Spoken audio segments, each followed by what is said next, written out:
Hi guys, hope everyone's doing well. Just before I get into this video today, I just want to say that the Tannenberg release date it's out there now through the official YouTube channel of the WW1 game series.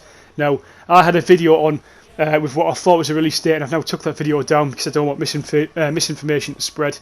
So if you're wondering where that video's gone, that's why. But otherwise, hopefully you enjoy this, and I'll have lots of Tannenberg videos out once the game's out next month, hopefully. So enjoy. Cheers.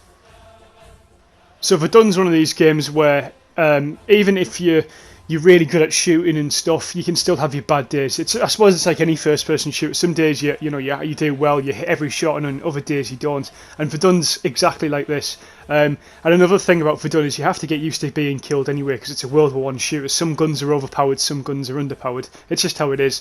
So this tutorial will help you, like, so far. To some extent, it will help you a lot. But then sometimes you just can't. Some things are inevitable, you know. You're going to die in Verdun. You just have to get used to it. But still, I hope these tips help you. So one of the things you want to look at is controls. So all you need to do is go on the main menu, go to options, and then down to controls.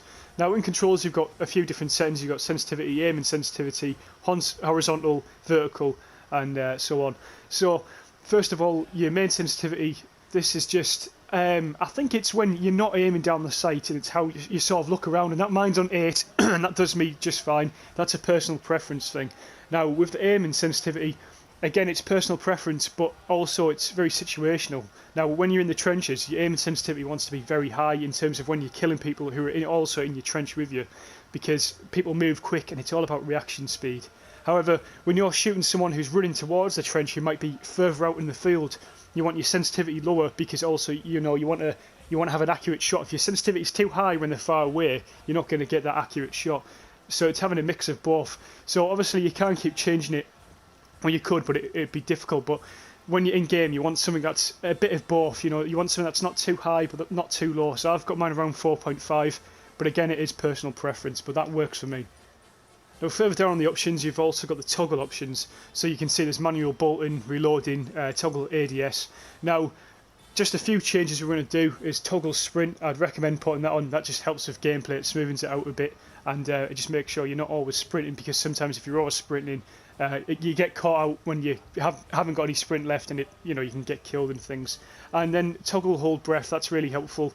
You don't want to aim down your sights and then automatically hold breath, because sometimes you want to save that holding breath for a situation that you might need it more, because sometimes when you're shooting, you don't always need to hold your breath, you don't always need the accurate shot, you just need a quick fire burst round, and so I definitely recommend toggling that. And then toggle ADS, I'd do that as well. I wouldn't have that on. Make sure that's turned off, because that'll be a pain in the arse. I wouldn't recommend it. And I've just realised I've explained toggle sprint wrong. What I mean by toggle sprint is you're not constantly sprinting, it's just you can press it down when you want and press it down when you don't want it to sprint, so you can stop if you're sprinting, which allows you to catch breath easily, which allows you therefore to get more hold breath, because when you're holding your breath, you only have a certain amount of breath you can hold. It's just like any sniper game, when you're aiming down a sight, you can't hold your breath forever. So the toggle sprint's really important for that little mechanic there. As a beginner on the game as well, you want a rifle or you want a gun that is not like a sniper, where it's got a difficult scope. You want something that's pretty easy to use, that's pretty easy to handle, and that's also bolt action, because you want to start with a gun that's quite common in the game, or you want to start with a weapon that is it generally is the most common in the game. Bolt action is the most common. So the one I recommend is Lee-Enfield Mark III. It's got 10 rounds. It almost always comes with a bayonet or some sort of shorter range weapon, like a shovel or grenades or things. So you've got that long range capability, and you've also got the short range. It's pretty easy to use. I've spent 23 hours on it, got plenty of kills, and I'm going to show you some techniques you can use to improve. You've got the settings on I showed you, and you've gone into maybe a custom game or something, and you've picked the Lee-Enfield Mark III, which is on the Tommy's class. So as you can see, I'm using the NCO, is what I usually use. And you get a bayonet. This is a pretty good class, because obviously you've got your long range capability, and then you've got your short range of your bayonet, and that's pretty effective most of the time. Now, just one technique I'm going to show you that usually works online and in squad defence, and what you need to do, you aim over the mound, you aim down, you shoot, and then you pop down for your reload. So you go down, and it's just using your cover effectively, and it really works, especially if you've got a sniper or an MG sort of pinning you down. It seems to work well. So here you're going to see I'm going to get into a scenario here where I don't need to hold my breath either when I'm looking. So I turn around, I just shoot, I aim. Now sometimes reaction speed has to be on point. Now, to do that, you can't actually aim down the sights and then hold your breath, because that takes too much time. Sometimes you just have to go around the corner, aim and shoot, and that works better. But then obviously other times you can just hold your breath and shoot. It's very situational, this game, but bear in mind that it's not always necessary to hold your breath to get an accurate shot. Sometimes you're able to do it without, and that situation was perfect. But also another technique to use when you're going through trenches, just like any other first-person shooter, just keep aiming every now and then. Don't constantly aim, but just every now and then bring your gun up to aim, sort of premeditate the attack on you.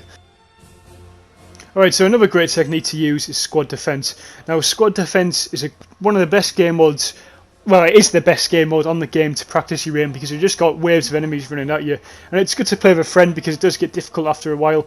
But it gives you a chance to sort of kill enemies, and even if you miss, you sort of don't get punished for it as much. Like, if you miss online against someone, that's it, you're probably going to die. So you can afford to make mistakes in squad defense. And as I say, it's just waves of enemies coming at you, so you can practice your aim with different weapons, different squads and things, and with different people, so you can improve teamwork as well.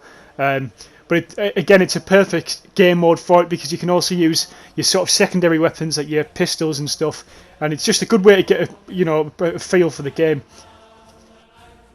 Well, I hope this helped you out. If you've got any questions, just comment below and I will answer them as usual. I've also got other tutorials on the channel, and I've got a beginner's guide which is on there as well. I'll probably link it into this if I can. Thanks for watching. Cheers.